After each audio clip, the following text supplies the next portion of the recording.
Develop these 5 abilities as part of your personal development quest. I call them the 5 abilities. Here's the first one. Develop the ability to absorb. The ability to soak it up like you're doing today. Be like a sponge. Don't miss anything. And not just the words. It's true, don't miss the words, but don't miss the atmosphere. Don't miss the color. Don't miss the scenario. Don't miss what's going on. Most people are just trying to get through the day. Here's what I want you to be committed to do. Learn to get from the day. Don't just get through it, get from it. Learn from it. Let the day teach you. Join the University of Life. What a difference that'll make in your future. Commit yourself to learning. Commit yourself to absorbing. Be like a sponge. Get it. Don't miss it. I've got a personal friend of mine who's so gifted in this area. I think he has soaked up and remembers everything that's ever happened to him. He can tell you as a teenager where he was and what he did and what he said and what she said and how they felt and the color of the sky and what was going on that day. And the reason is because he gets it. He gets it. He gets it. He's got this extraordinary gift.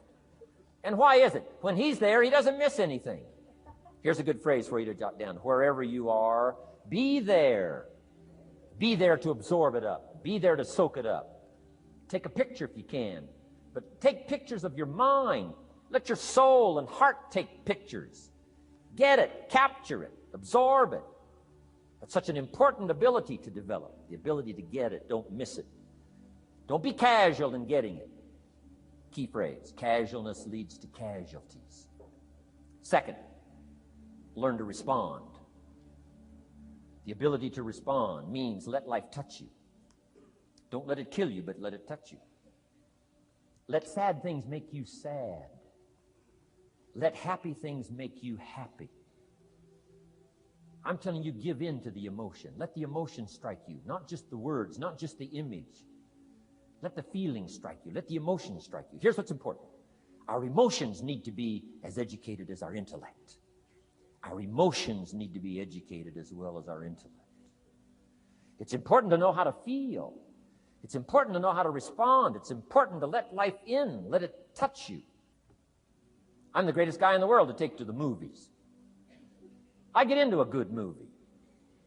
I want a good movie. Make me laugh, make me cry, scare me to death, teach me something, take me high, take me low. Just don't leave me as I was when I came in. Touch me, do something to me. I'm asking you to get it. Absorb and respond. Now here's the third ability. Develop the ability to reflect. Reflect means go back over. Study it again. Go back over these notes that you're taking today. Go back through the cassettes one more time. Read the text one more time. But there's more to it than that. Go back over your day. I call it run the tapes again, so that the day locks in firmly. Here's some good times to reflect. One, at the end of the day. Take a few minutes at the end of the day. Go back over the day. Who'd you see and what'd they say and what happened? How'd you feel? What went on? So that you capture that day. A day is a piece of the mosaic of your life. Number one, don't treat it casual. Number two, get from the day. And then number three, go back over the day so that it locks in that experience, the knowledge, the sights, the sounds, the panorama, the color, motion, picture of the day. Just lock it in so that it will serve you for the future, having that day, not missing it. Next, take a few hours at the end of the week, called time to reflect. Go back over your day timer, go back over your calendar, go back over your appointment book. Where did you go and who did you see and how did it feel and what went on? Capture that week. A week is a pretty good chunk of time. Next, take half a day at the end of the month, called time to reflect. And do the same thing again. Go back over what you read, go back over what you heard, go back over what you saw. Go back over the feelings to capture it so that it serves you. Next, take a weekend at the end of the year to establish this year now firmly in your consciousness, firmly in your experience bank, so that you've got it, so that it never disappears. Good ability to acquire, the ability to reflect. Go back over. Remember. Remember. Remember. It's so valuable to be able to remember the thought, remember the idea, remember the experience, remember the occasion, remember the day, remember the weather, remember the emotion, remember the complexity, remember the highs, remember the lows. So valuable at the end of the day. Lock that day in. Lock the month in. Lock the week in. Lock the year in. Old Testament says a unique scenario unfolded according to the law. And that was they worked 9 years, and the 10th year was a sabbatical. The 10th year. Work 9, take the 10th year, and not just to relax, not just to replenish, not maybe just to get physically in shape. Change of pace, we call it in the modern society, but not just for that. I'm sure that in ancient days, that sabbatical was to go over the last 9 years, what went right and what went wrong, and what worked well and what didn't work well. And how did you grow, and how did you learn, and how did you change, and what have you got now after 9 years that you didn't have at the beginning of the 9 years? See, that's so valuable, a sabbatical, some time. There's also something to be said for solitude when you reflect. Sometimes you can reflect with somebody. Husband and wife reflect on the past year, right? Parents reflect with their children on the past year. How did we do it, and how didn't we do it, and how could we improve? Colleagues can reflect with each other. But now here's one of the most important. You got to learn to reflect with yourself. There's something to be said for solitude. There's something to be said for taking those occasions to shut out the world and shut out everything else for a while, I've got a motorhome. That's how I do it. With my motorcycle on the back. And I head for the mountains and ride the Jeep trails, where there's very few human beings on the Jeep trail, or out in the desert somewhere. It's called my time to get away. When you live a very public life, you treasure solitude. A chance to reflect, go back over my life, go back over my skills, go back over my experiences. Alone. There are some things you need to do alone. Ponder, think, wonder, read, study, absorb, soak in. See if you can't become better this year than you were last year, better the next 9 than you were the first 9. Solitude. There's even a more modern advice that says, go to the closet for time of meditation, time of prayer. Go to the closet. Closet meaning what? Away. And there's even a graphic description of the away. It said, enter into your closet and what? Got some students here, I'm sure. What? Close the door. For what? Just to shut out everything. Life is experience, and touching and seeing and looking and doing and acting and disciplines and all the stuff. But sometimes, this is where this reflecting is so important. To shut the door. To shut the door and wonder. Prayer, contemplation, thinking, and let things move in to your consciousness and awareness that no other way can it be done. Right? Flying down the freeway, I'm telling you, it's difficult to get through. So many things to do, it's difficult to get through. But times of solitude, times to reflect. So this is so valuable, learn to reflect. Now here's why it's important to reflect. To make the past more valuable to serve you for the future. Here's what's really powerful, learning to gather up the past and invest it in the future.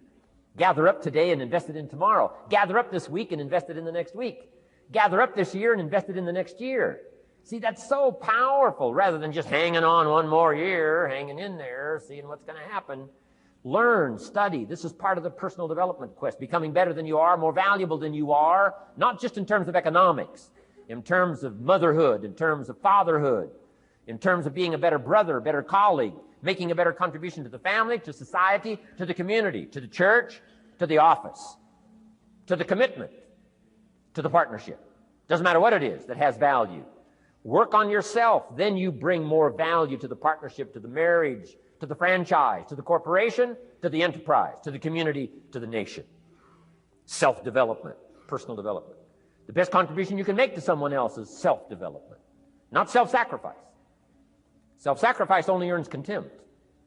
Self-development earns respect. Pity the mother who says, I'm just going to give up my life for my children. Self-sacrifice is not noble. Self-investment is noble from self-development. If I work on myself and become more valuable, think of what that'll do for our friendship. I used to use the old expression, you take care of me and I'll take care of you. I found out how shallow and short-ended that was.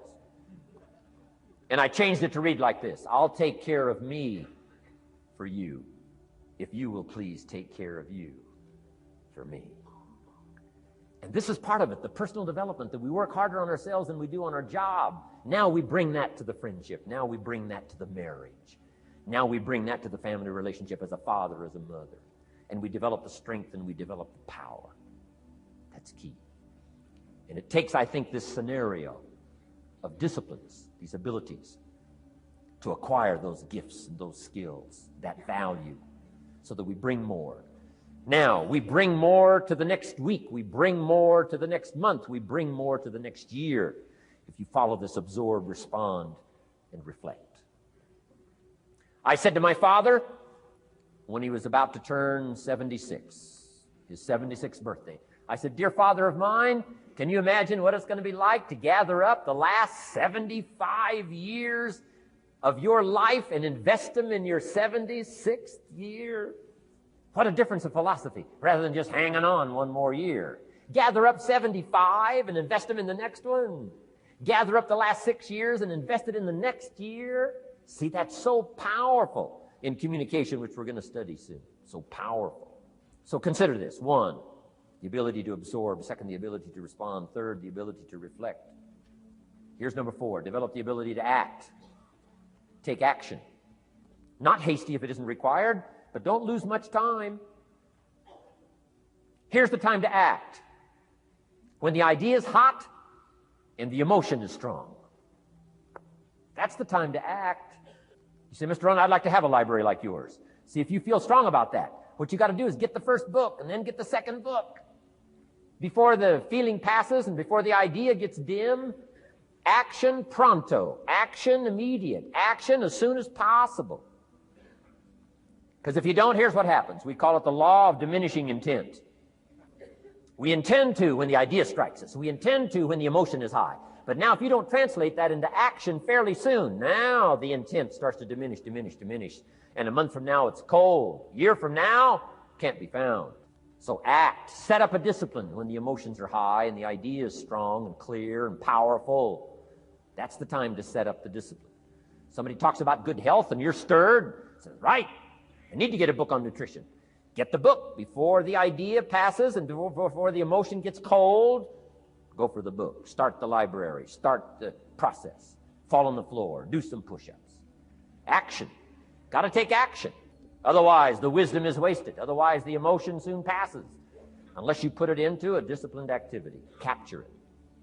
Disciplines is called how to capture the emotion and how to capture the wisdom and translate it into equity. Disciplines.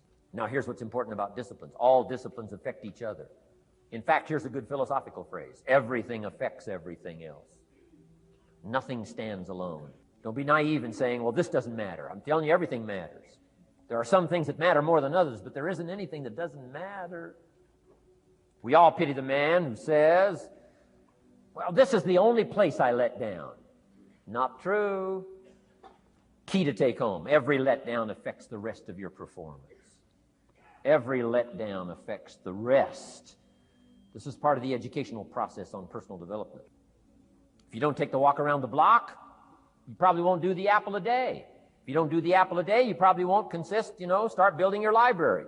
If you don't build your library, you probably won't keep a journal, and you won't take pictures, and then you won't do this, you won't do wise things with your money, won't do wise things with your time, won't do wise things with your possibilities and relationships, and the first thing you know, 6 years of that accumulated, and we say you have messed up. So the whole key to reversing that process now is to start picking up these disciplines. Now here's the positive side. Every new discipline affects the rest of your disciplines. Every new one affects the rest. That's why action is so important. The least action, the smallest action. Take it. Because when you start accomplishing and the value starts to return from that one action, it'll inspire you to do the next one and the next one and the next one. You start walking around the block, it'll inspire you to get an apple. Get an apple, it'll inspire you to get a book. Get a book, it'll inspire you to get a journal. Get a journal, it'll inspire you to grow, develop some skills. All disciplines affect each other. Every lack affects the rest. Every new affects the rest. The key is to diminish the lack and set up the new. And you've started a whole new life process. Also, one more thought on discipline. Here's the greatest value of discipline. Self-worth. Self-esteem. People are teaching self-esteem these days, but they don't connect it to disciplines. The least lack of discipline, and it starts to erode our psyche. One of the greatest temptations is to just ease up a little bit. The slightest lack of doing your best starts to erode the psyche. Instead of doing your best, doing just a little less than your best. Sure enough. You say, well, it's just going to affect my sales. No, it's going to affect your consciousness. It's going to affect your philosophy. Now you've begun in the slightest way to affect your own philosophy. Here's the problem with the least neglect. Neglect starts as an infection. And if you don't take care of it, it becomes a disease. And one neglect leads to another. And the worst of all, when neglect starts, it diminishes our self-worth, our self-confidence, our self-value. You say, well, how can I get back my self-respect? I'm telling you, you don't have to go to 29 classes. All you have to do is start the smallest discipline that now corresponds to your own philosophy, like I should, and I could, and I will. No longer will I let neglect stack up on me so that I will have the sorry scenario 6 years from now, giving some excuse instead of celebrating my progress. That's the key to discipline. Okay? Let's get kids involved in the least of disciplines. One more, and then another one, and then another one, and then some more. And the first thing you know, you're starting to weave the tapestry of a disciplined life into which you can pour more wisdom and more attitude and more strong feeling, more faith and more courage. Now you've got something, a vessel in which to put it. And now the equities start to flow. And the early return, I'm telling you, if you'll start this process, the early return will have you so excited. You'll commit yourself to this strategy for the rest of your life. You'll never go back to the old ways. Join a new crowd. Join a new group. The disciplines to do it. Take action. I recommended the last time I was here the little book, Richest Man in Babylon, and I said I've lectured now to over 3 million people in the last 33 years, and I've recommended this little book to almost all of them, I think. Guess how many have actually gone and got this little book? Answer, very few. My best guess is 10%. Such an easy thing to do. In that last seminar, right, I suggested this little book, number one, is easy to find. Number two, it's easy to buy. The most you can pay for it, $6, $7, $8. You can borrow that from your kids. And number three, it's easy to read. It's in story form. That's why I use it for teenagers, teaching them how to be rich by 40, 35, if you're extra bright, much sooner if you find a unique opportunity. But if it's easy to find and easy to buy, and if it's easy to read, why wouldn't everybody go get it? We don't know. What do you know? You don't know. I don't know. Nobody knows. Here's how profound it is. Some do and some don't. Now here's the numbers. About 10% do. 90% don't or won't. And we don't know the mystery of that. And I'm telling you, 10 years from now, those numbers will still be the same. 10% will, 90% won't. The numbers don't change. Only the faces change. You're looking at one of the faces. I used to belong to the 90% who couldn't be bothered even if it was easy. Guess how many people have a library card? Wisdom of the world available. Transform your life in any value amount you want. Wisdom of the world available. Transform your life spiritually, socially, personally, economically, and every other way. Teach you how to be rich and powerful and sophisticated and healthy, influential. How many people have a library card? Answer, 3%. 95, 97% couldn't be bothered. Guy specializes in happy hour, but he doesn't have a card. And now readily and quickly blames the government and blames his company and blames policy and blames the pay scale.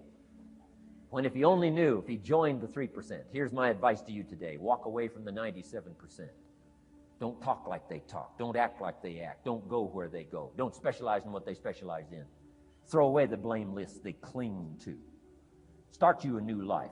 You say, well, is it as simple as getting a library card and join the 3%? And the answer is, of course. Of course. That's how easy this stuff is. This is so easy. It's so simple. It's not complex. You don't need a 2,000-year-old guru.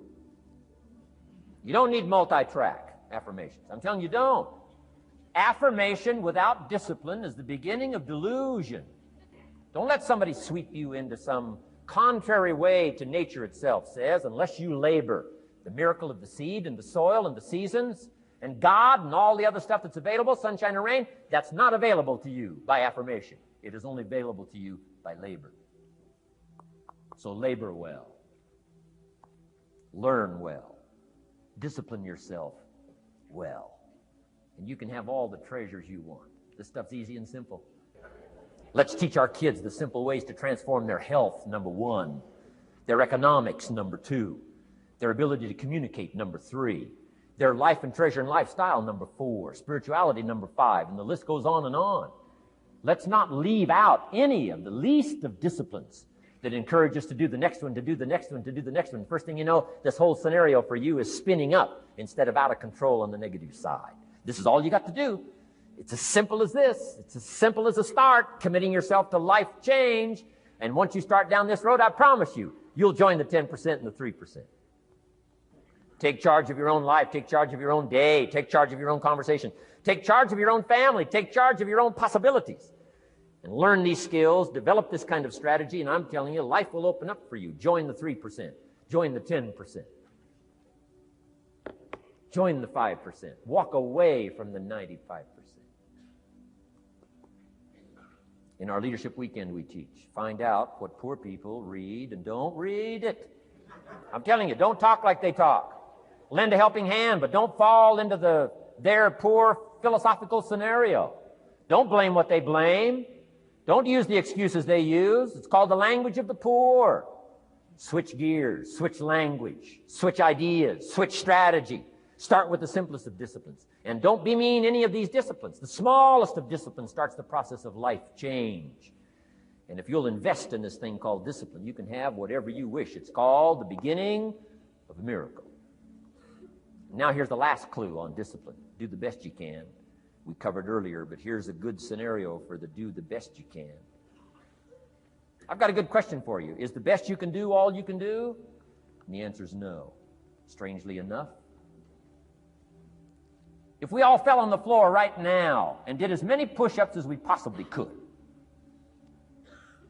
and let's say for some reason you haven't been into push-ups lately, I can't imagine why, but let's say the best you can do is 5.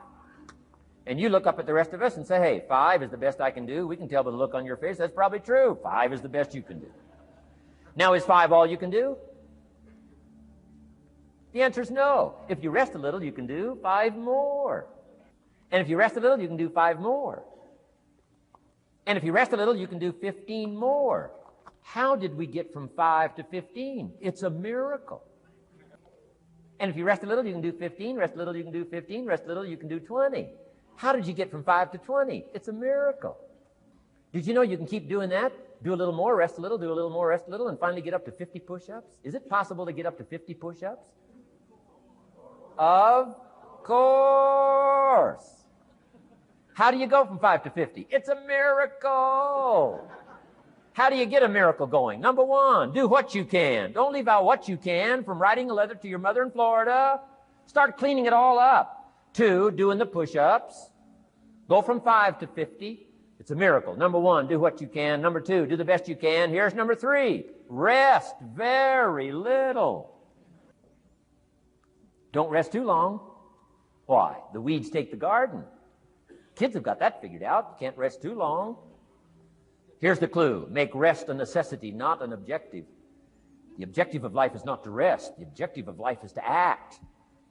Think of more disciplines. Think of more ways and means in which to use your own wisdom and your own philosophy, and use your own attitude, your own faith, your own courage, your own commitment, your own desires, your own excitement. Invest it, invest it, invest it, invest it in discipline so that it's not wasted. The smallest of discipline. Thereby transform your life. Join the 5%, join the 10%, join the 3%. Guess when I went and got this little book, Richest Man in Babylon? The same day I heard about it. I went and got it. Somebody says, well, Mr. Rohn, does that make you different than most other people? And the answer is yes.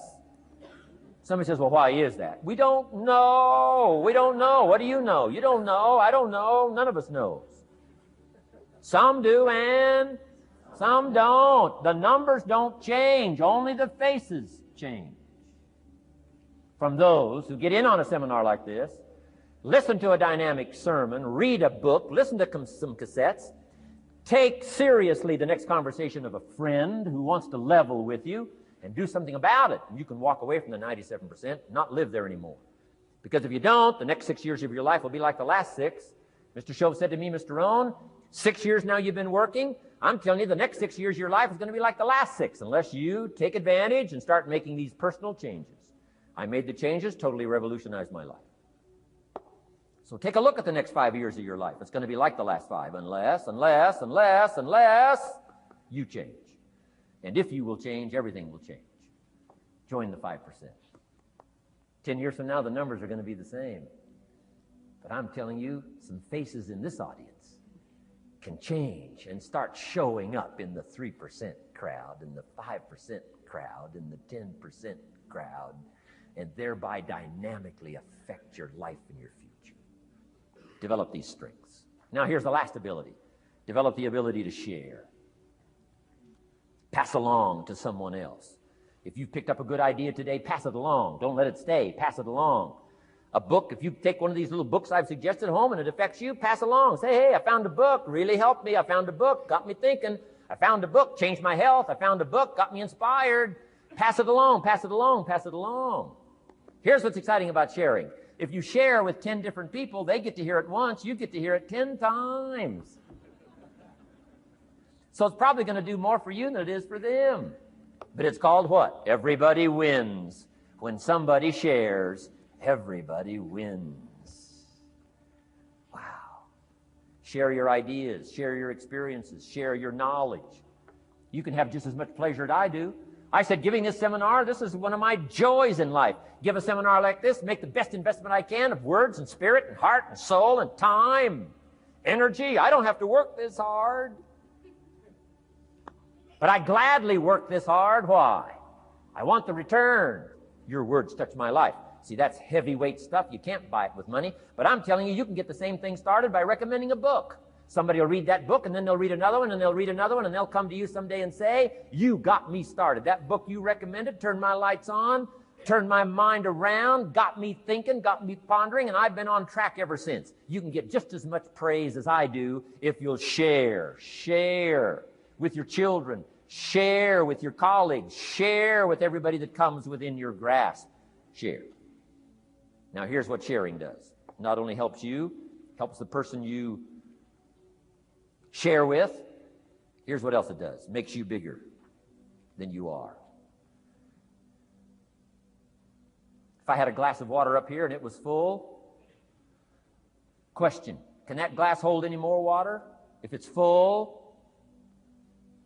if the glass is full, can it hold any more water? The answer is yes. But for it to hold more, you got to pour out what's already in. That's what I'm asking you to do.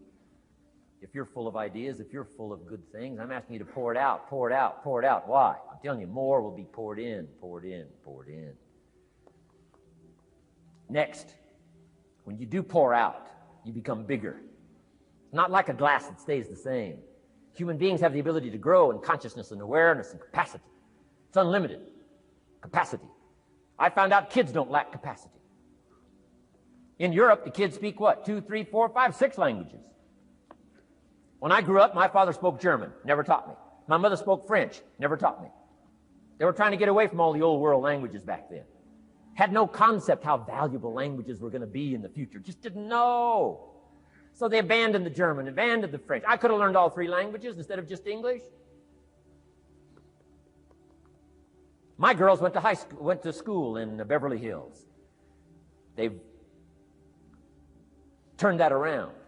In first grade now in Beverly Hills school system, they offer 3 languages besides English: French and German, Spanish. Why? Because kids can learn 2 languages just as easy as 1. Question, how many languages can a child learn? Here's how many. As many as you'll take the time to teach them. They do not lack capacity. They only lack teachers. Wow. And I'm telling you the same thing is with you. You don't lack capacity. But here's how you expand your capacity. And that is to share what you've got. Now you get bigger. Share some more. Now you get bigger. I'm here for a very self-interest reason. If I share with you, my consciousness grows. If I share with you, I get to hear this again. Somebody asked me not long ago, said, Mr. Rohn, how are you doing with all this stuff? You get on everybody's case pretty hard. How are you doing with all this stuff you teach? I said, well, best I can share with you is this. Listen to me very carefully, but don't watch me too close. This stuff's easier to lecture on than it is to do. I understand that. I'm working on it just like you. But hey, pour out what you've got so that your capacity grows. Now, why should you want your capacity to grow? Very self-interest reason. Here it is. To hold more of the next experience. You mean to tell me that sitting in this audience, some people will get more out of it than others? And the answer is yes. If you haven't been into expanding your own capacity lately, you might not get much from this seminar. But if you've been into expanding your capacity, and you've been sharing, and you've been doing all this stuff, I'm telling you, no telling what all this could mean to you today, this chance to grow, change, develop, absorb, take in. I'm asking you to expand and grow so you can hold more of the next experience. Some people can't be very happy. You could pour happiness out on the whole world. Some people can't be very happy. Why? They're not big enough. If you're small, you don't get much. Small in comprehension, small in the ability to think and wonder, small in appreciation, no matter how much is poured out. Prosperity can be poured out on the whole country. Some people don't get much. Why? They're too small in their thinking, too small in their ability to share, have not expanded to their full capacity. Don't be like that. Now, some people aren't going to get much because they've got their cup turned upside down. You couldn't put anything in. Learn to share. It's a glorious, glorious experience.